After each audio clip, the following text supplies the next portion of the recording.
오늘 또 하루 종일 일하시고 또 어려운 발걸음들 하셨는데 서로를 향해서 이렇게 한번 축복하도록 하겠습니다. 당신에게 하나님의 위로와 평강이 가득하시길 바랍니다. 한번 서로에게 인사하도록 합시다.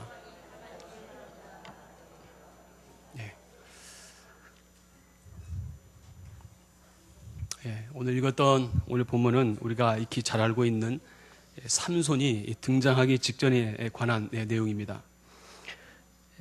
삼손이 등장하기까지 그가 이 시대적 사명을 부여받고 세움을 받았었죠.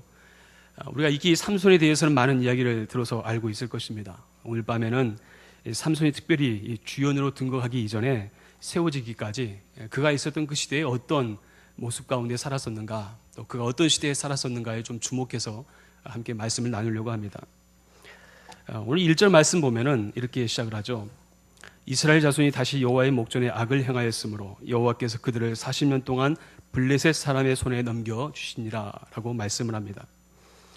1절 말씀 보면은 1절의 히브리어 원문을 보면 우리가 오늘 한글 성경에는 이스라엘 자손이라고 시작하지만 히브리어 원문을 보면 그리고 다시라는 말부터 시작을 합니다. 그리고 다시 이스라엘 자손이 여호와의 목전에서 악을 행했다라고 말씀을 합니다. 이 말은 이스라엘의 마지막 사사인 삼손이 등장하기 전에 당시 시대적 상황이 어떠했는지를 보여주는 대표적인 모습이기도 합니다.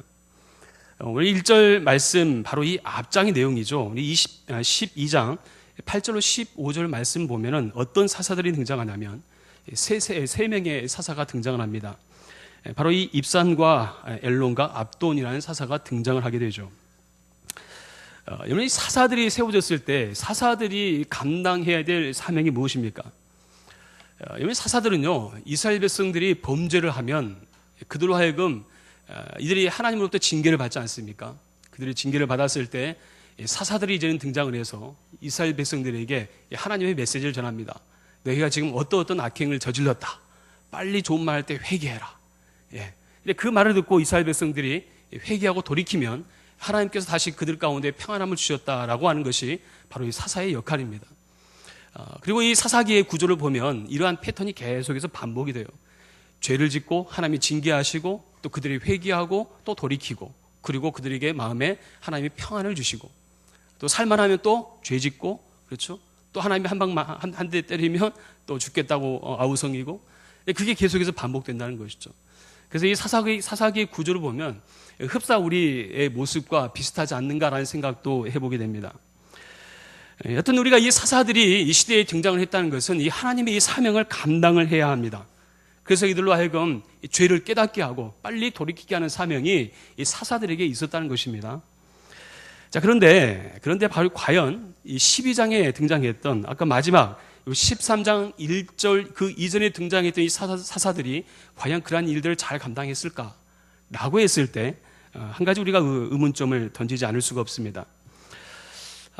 이들의 모습을 보면 이 사사들의 활동하는 시간을 보면 오늘 이 본문 12장의 8절 15절까지 등장하는 입산과 엘론과 이 압돈이라는 사사들은 이전의 사사들보다 활동 기간이 굉장히 짧습니다.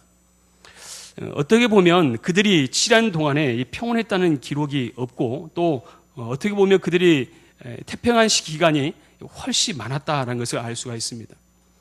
사람이 평안할수록 죄 지을 수 있는 환경이 더 많이 노출되어 있습니다. 사람이 살만하면 하나님 앞에 온전한 마음을 서기가 참 쉽지는 않습니다. 어쩌면 이 세 명의 사사 시대가 아마 그리했던 것 같습니다. 그리고 또 우리가 더 깊이 있게 볼 수 있는 대목이 12장 9절 말씀을 보면 이런 말씀을 하죠. 같이 한번 12장 9절 말씀 찾아서 좀 보겠습니다. 그가 아들 30명과 입산이 이 이스라엘 사사가 되었을 때의 이야기입니다. 그가 아들 30명과 딸 30명을 두었더니 그가 딸들을 밖으로 시집 보냈고 아들들을 위하여는 밖에서 여자 30명을 데려왔더라. 어떤 일이 일어났냐면 이 사사 입산에게 자녀들이 있었는데 굉장히 많이 낳았죠. 아들 30명, 딸 30명. 하나님이 다산의 복을 주셨던 것 같아요. 그런데 문제는 뭡니까? 이 아들 30명의 며느리를 얻기 위해서 외부 이방인들의 여인을 취하고 또 이 딸들을 시집 보내기 위해서 어떻게 합니까? 이방인에게 시집을 보내게 돼요. 그렇죠? 이러한 일들을 하고 있다라고 우리에게 보여주고 말씀하고 있고요. 그리고 오늘 14절 말씀 보면은 또 이렇게 말씀하죠. 압돈이 사사가 되었을 때 어떤 일이 일어나냐면 14절 말씀 이렇게 말씀을 해요. 그에게 아들 40명과 손자 30명이 있어 어린 나귀 70마리를 탔더라. 압돈이 이스라엘 사사가 된 지 8년이라 라고 이야기를 해요. 압돈이 이 사사 시대에 있었을 때 아들 40명과 손자 30명이 있는데 이들이 어린 나귀 70마리를 탔다라고 이야기를 합니다.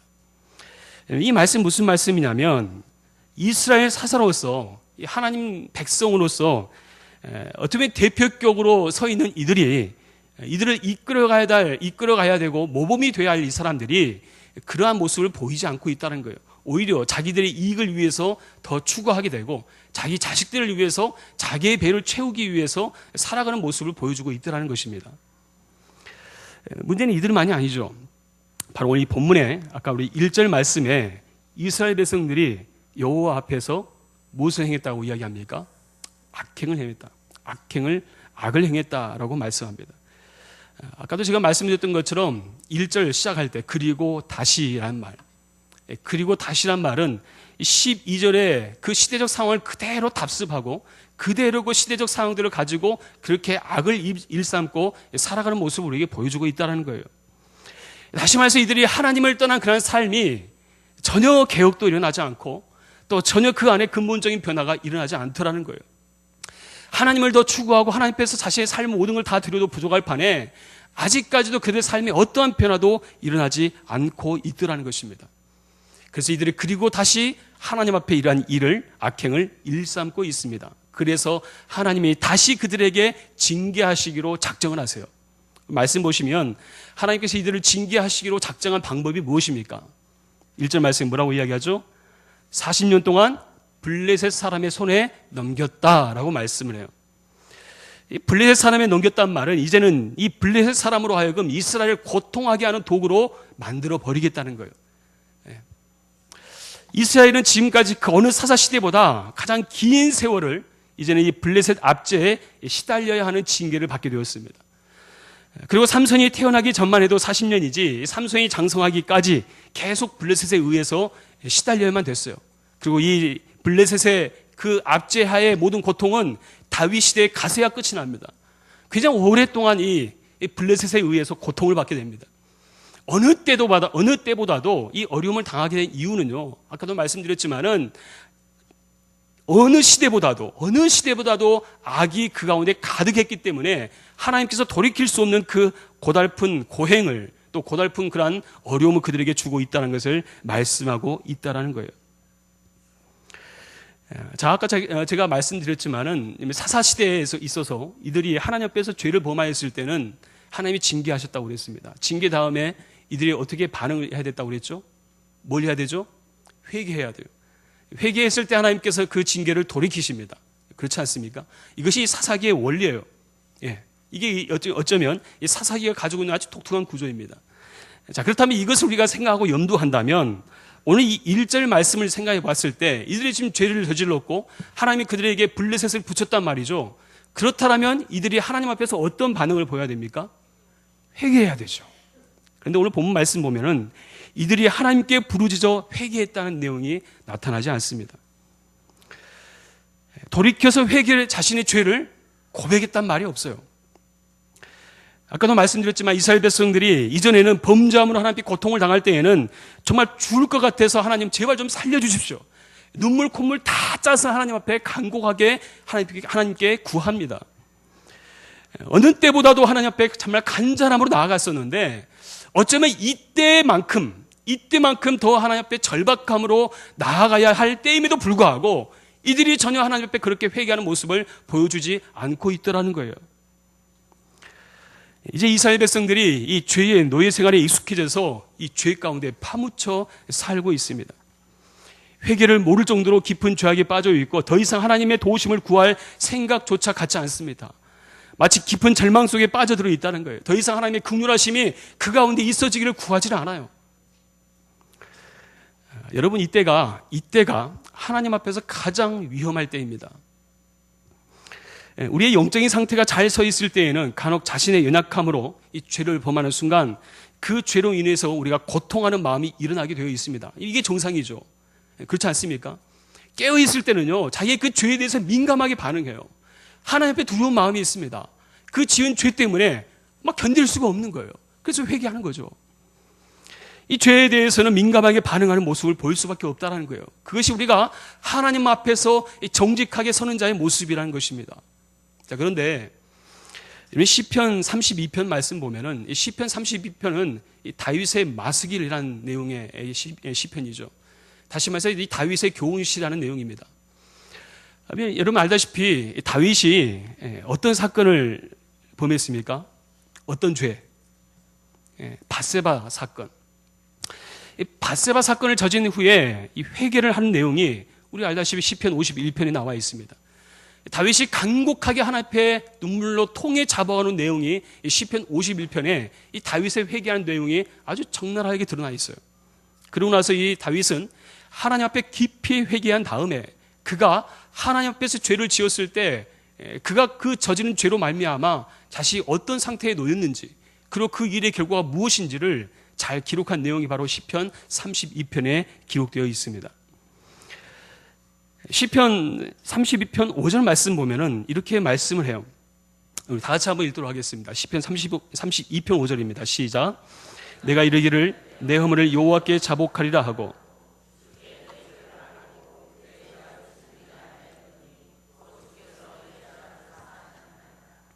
아멘. 내가 이르기를 내 허물을 여호와께 자복하리라고 하고 내 허물을 여호와께 자백했어요. 주께 내 죄를 아뢰고 내 죄악을 숨기지 아니하였더니 숨기지 않고 죄를 고백했더니 하나님이 어떻게 하셨다고요? 내 죄악을 사해 주시더라.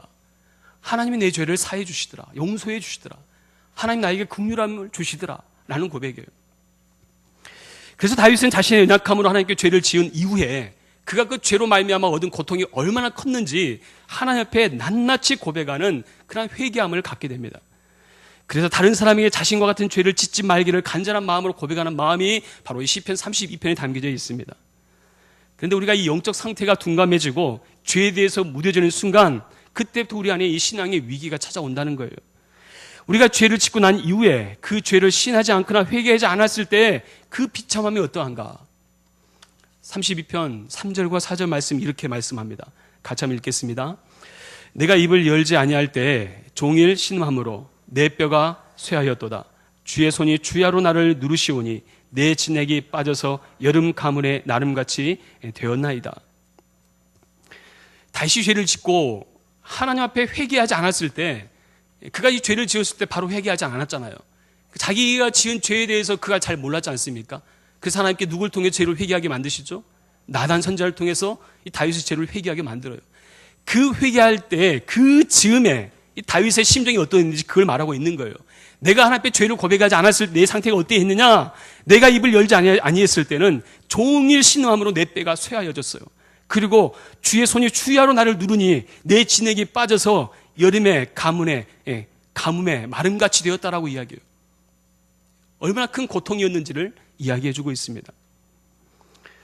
회개를 상실하고 죄를 깨닫지 못할 때 바로 이와 같은 상태가 된다라고 우리에게 말씀해요. 우리 사랑하는 성도 여러분, 혹시 이 마음이 우리의 마음은 아닙니까? 우리가 예수 그리스도를 인격적으로 만나면서 우리 십자가의 놀라운 사랑과 은혜를 경험하였습니다. 이 은혜를 통해서 하나님 앞에서 자신이 얼마나 더럽고 추악한 죄인인지를 우리는 내 자신에 대해서 우리 여과 없이 우리는 경험하게 되었습니다. 우리 내 자신의 이 죄의 무게 때문에 고개를 들 수 없을 정도로 이 자신의 죄성에 대해서 우리는 깊이 있게 우리는 자각을 하게 됩니다. 감사하게도 이러한 용서받지 못할 죄인이 우리 주님의 그 십자가의 사랑으로 말미암아 구속, 곧 죄사함의 은혜를 얻게 된 것입니다. 그런데 안타깝게도 우리가 이런 놀라운 은혜를 경험하였음에도 불구하고 이 일들이 과거의 영광으로 남아 있더라는 거예요. 죄사함의 놀라운 사랑을 경험하였다고 하면서도 또다시 이 개가 토한 것을 먹는 그런 죄를 반복하는 그러한 모습이 저와 여러분들의 모습이라는 거예요. 더 큰 문제는 그 죄를 짓고 있음에도 불구하고 그 죄에 대한 자각이 없어요. 회개할 마음도 없고 하나님 앞에 마음을 돌이킬 그런 심정도 없다는 거예요. 그러한 경우에 하나님 앞에서 자신이 죄를 짓는다는 것조차도 우리는 알지 못한 채 살아갑니다. 죄에 대한 경각심이 없어요. 죄를 지으면서도 우리는 죄책감이 없는 것이 때로는 우리의 모습일 수도 있다는 것입니다.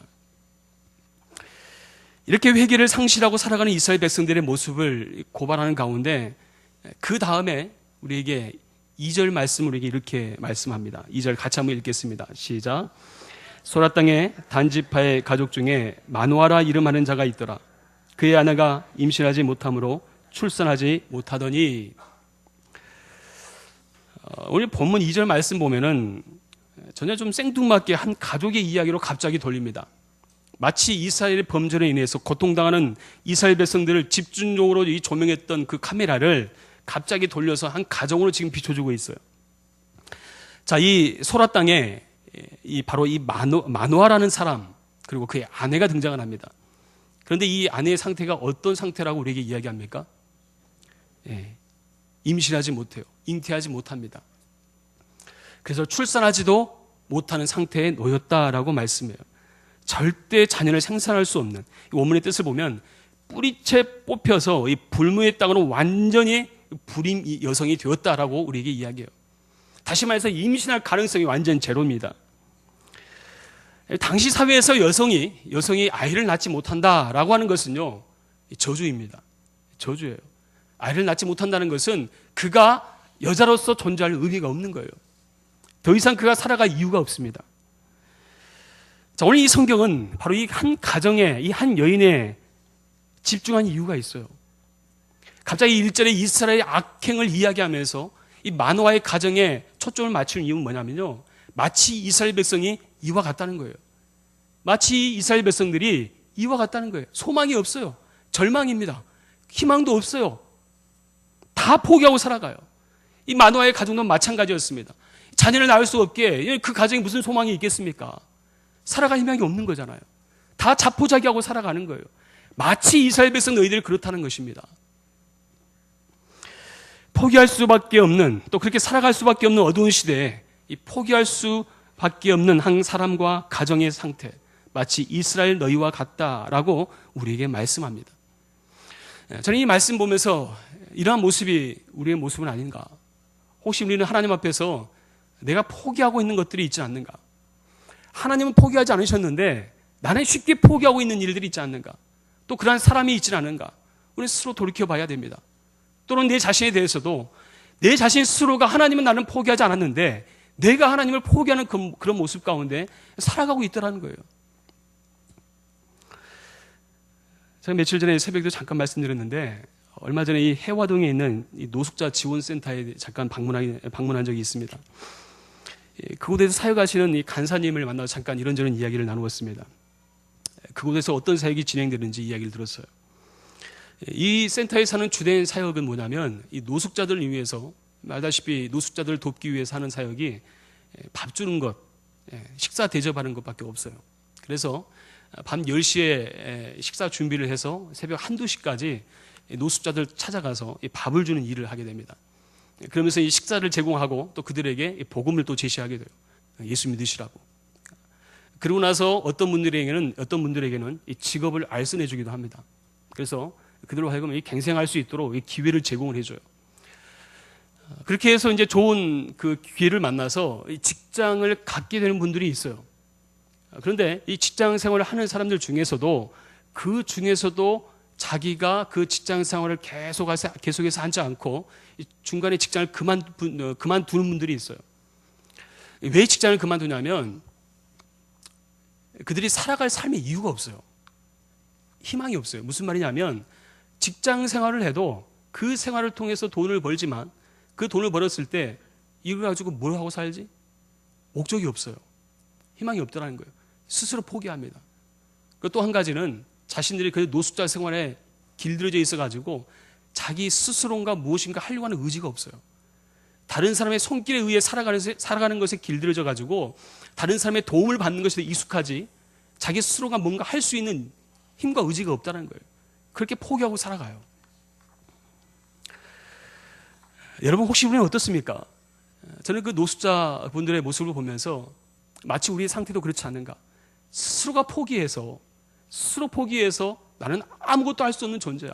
나는 할 수 없어. 또 누군가를 가리키면서 저 사람은 안 돼 라고 쉽게 포기하는 모습이 우리에게는 있지 않습니까? 나는 세상으로부터 버림받은 인생과 같은 마음, 자포자기하는 마음 가지고 그렇게 살아가고 있지 않나요? 혹시 나는 도저히 가망이 없는 존재라고 생각해 본 적은 없습니까? 희망도 없고 소망도 없고 살아갈 이유도 없다는 마음, 그 마음이 우리로 하여금 절망하게 만든다는 것입니다. 그러나 한 가지 분명한 것은 이런 사람들이야말로 하나님이 사용하실 수 있는 가장 최적의 조건을 가진 사람이라는 사실입니다. 하나님께서 그렇게 만들어 가신 이유가 있죠. 오늘 이 마노아의 가정을 하나님이 세우신 목적이 있습니다. 정말 이 부족한 이 가정에 하나님께서 이 민족을 구원할 이 블레셋을 대적할 수 있는 삼손이라고 하는 사람을 이 가정에 세우신 이유가 있어요. 왜 그렇습니까? 이 모든 일을 누가 하신다는 거예요? 하나님이 하신다는 거예요. 하나님이. 너희는 절망하고 너희는 고통 가운데 있지만 소망이 없다고 말하지만 하지만 나 여호와 하나님은 이 모든 일을 친히 이룰 거다라고 하는 것이 하나님의 마음이라는 거예요. 인간은 할 수 없다고 이야기합니다. 포기합니다. 하지만 하나님께서 그런 자들을 통해서 하나님의 역사를 일으키십니다. 나는 할 수 없지만 전능하신 하나님 나와 함께 하신다면, 살아계신 그 하나님 나와 함께 하신다면 이 모든 일을 능히 이루실 줄 믿습니다라고 믿는 그 믿음 안에 살아갈 수 있는 저와 여러분 될 수 있기를 주님의 이름으로 축원합니다. 우리 사랑하는 성도 여러분, 하나님께서 이렇게 자신이 아무것도 할 수 없다고 생각하고 있는 한 사람, 그런 한 사람을 통해 역사하십니다. 이 40년 동안 이 깊은 영적 어둠 상태에 있던 그들을 구원하기 위해서 하나님께서 오늘 이 한 가정에 있는 사람, 이 사람에게 지금 주목하십니다. 아까 말씀드렸지만 왜 하나님이 이 여인을 사용하셨다고요? 바로 이 연약한 자를 통해서 하나님께서 친히 그 기적을 이루시겠다는 것입니다. 그래서 이 여인을 선택하십니다. 특별히 2절 말씀 다시 한번 보겠습니다. 2절 말씀 보면은 이렇게 말씀해요. 소라 땅의 단지파의 가족 중에 마누아라 이름하는 자가 있더라. 그의 아내가 임신하지 못함으로 출산하지 못하더라.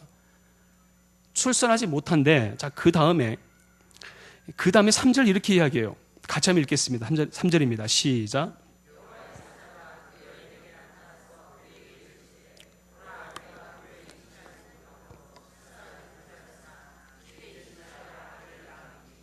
아멘. 자, 3절 말씀 보면은 여호와의 사자가 극적으로 등장을 해요. 극적으로 등장합니다.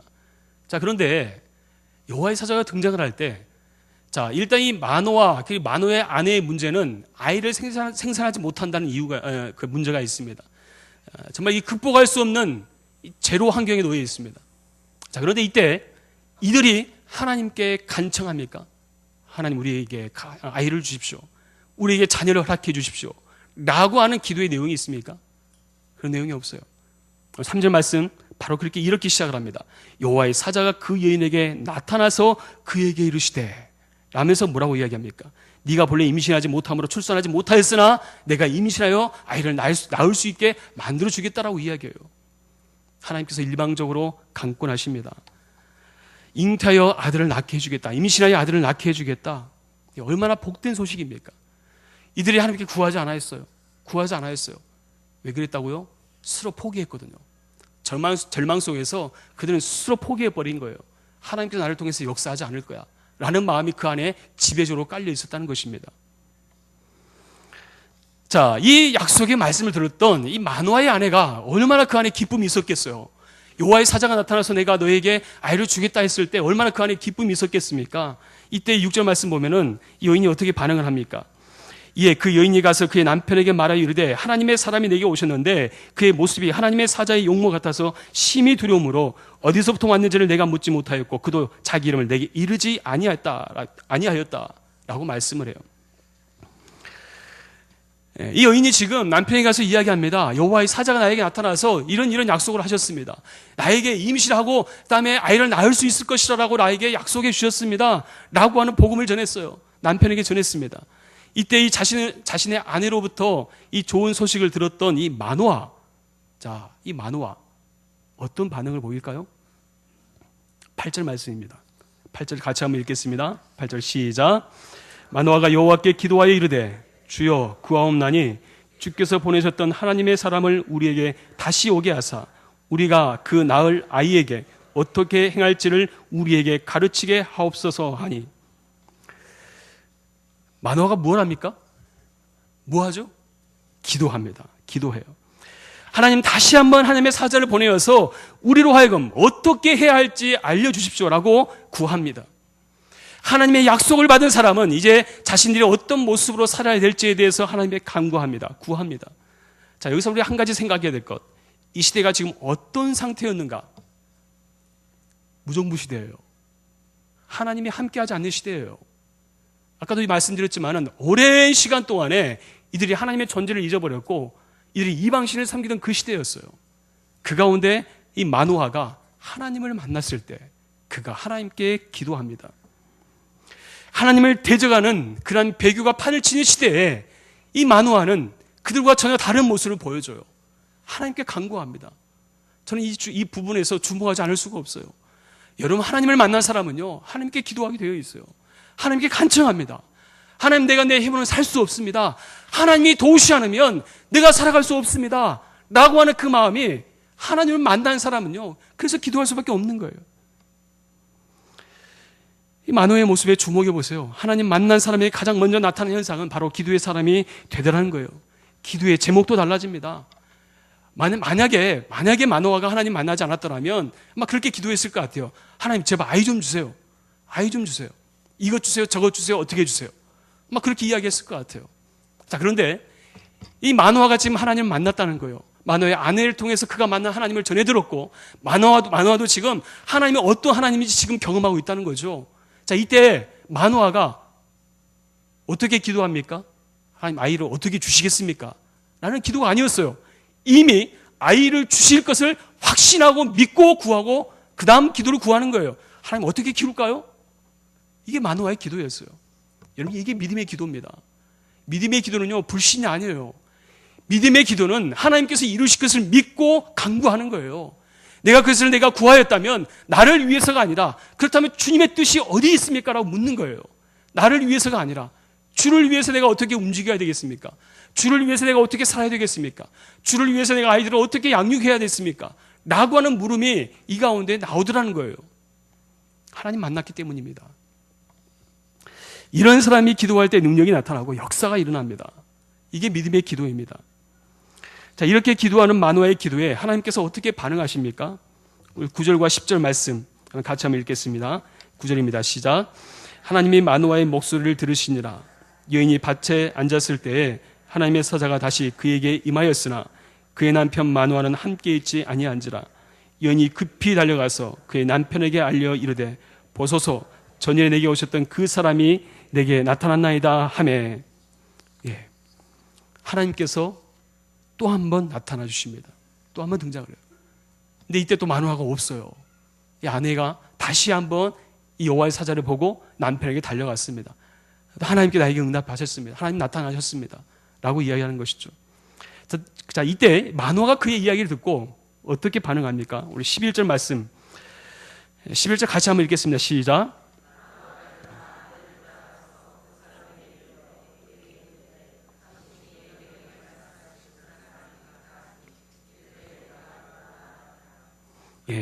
이때 마노아가 묻습니다.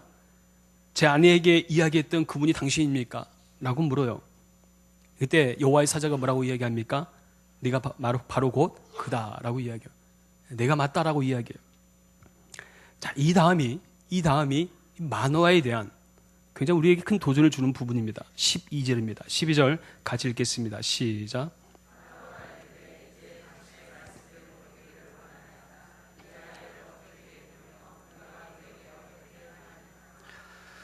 마노아의 믿음의 기도가 어떻게 역사되는지 잘 주목해 보십시오. 아까도 말씀드렸지만은 마노아가 지금 하나님의 사자를 만났어요. 여호와의 사자를 만났을 때 아까도 말씀드렸지만 만약에 그가 하나님을 인격적으로 만나지 못했다면 아까 이야기했던 것처럼 자신의 필요를 구했을 거예요. 하나님 이것 주세요, 저것 주세요 정도에 그쳤을 거예요. 자, 그런데 오늘 12절 뭐라고 시작합니까? 마노아가 이르되 이제 당신의 말씀대로 되기를 원하나이다. 당신의 말씀대로 되기를 원하나이다. 내 뜻대로 되기를 원합니다 라는 것이 아니라 하나님 내 뜻대로 좀 도와주세요, 들어주세요, 이게 아니에요. 당신의 뜻대로 되기를 원합니다. 당신의 말씀대로 이루소서, 라고 하는 것이 마노아의 기도였고 그가 하나님 앞에 보였던 믿음의 반응이었습니다. 이제껏 자신의 방법대로 자신의 뜻대로 살았다면 이제는 하나님의 뜻이 무엇인지를 구체적으로 묻고 구합니다. 하나님의 마노아의 아내에게 말씀하셨듯이 앞으로 아이가 태어나면 나실인이 될 것인데 이 아이가 바로 바벨론으로부터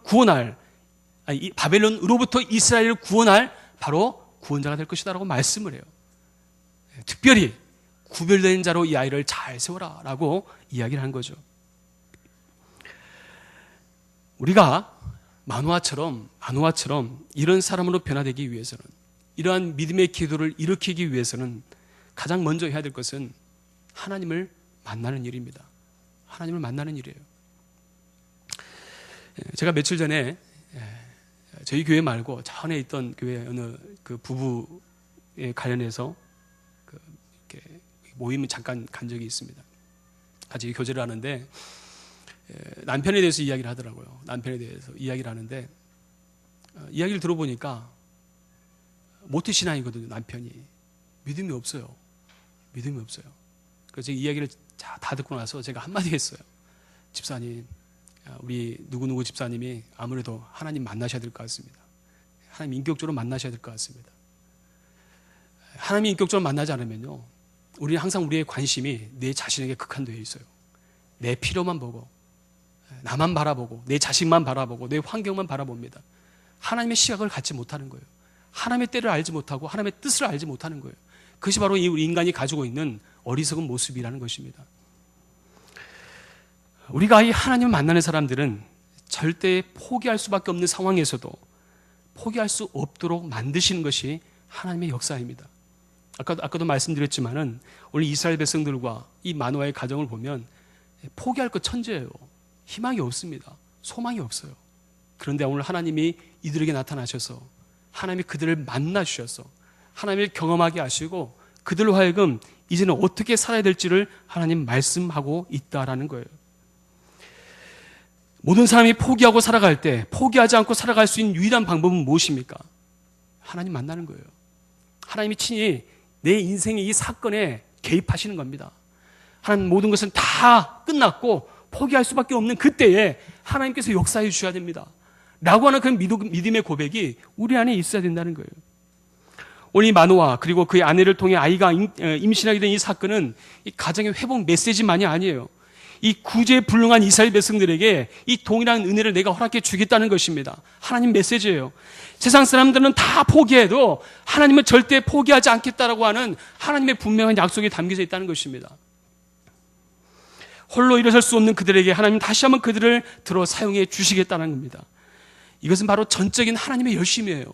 내 열심이 아니라는 것입니다. 나의 의지와는 상관이 없습니다. 하나님의 택함을 받은 백성은 내가 분명 그를 통해서 다시 회복시켜 주겠다라고 하는 것이 하나님의 마음이고 하나님의 뜻이라는 것입니다. 그래서 우리는 어떻게 반응해야 됩니까? 포기하지 마십시오. 절망하지 마시라는 거예요. 아까도 말씀드렸지만은 노숙자 센터의 이 간사님과 대화하던 중에 저에게 이런 말씀을 하셨어요.